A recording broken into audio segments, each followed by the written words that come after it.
चला ग्लोव्ज घालतो आणि निघतो आता. तर भावांनो, मी आलो आता बनरघट्टाला. ज्यांना बँगलोरमधून जे बघतायत त्यांना माहितीच असेल. तर आता चाललोय घरी. एक पेशंट बघितला इकडं. एक बनेरघट्टाला विला टाईप आहे, तिथं एक पेशंट होता. साला गरमी एवढी वाढली आहे ना, 2 दिवस फक्त पाऊस पडला आणि कालच गाडी धुतलेली. आता काल गाडी धुतली आणि संध्याकाळी पाऊस आला. साला काय बोलायचं. गाडी माझी पूर्ण परत तशी जशी होती तशी घाण झाली. गाडी धुतली कीच पाऊस होतोय. बँगलोरचा हाच प्रॉब्लेम आहे. कधी पण 4-5 वेळा तर असंच झालं. गाडी धुतली पाऊस आला, गाडी धुतली पाऊस आला.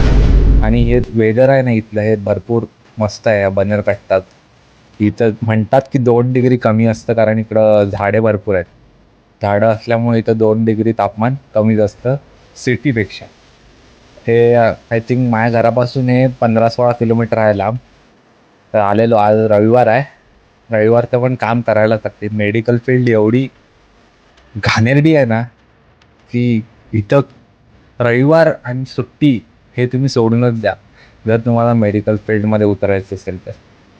ठीक आहे, आता चाललो घरी. आता घरी जाऊन अजून बॅचलर्स लोकांची जी कामं, कपडे धुणं, रूम स्वच्छता, ही तर उरलंच.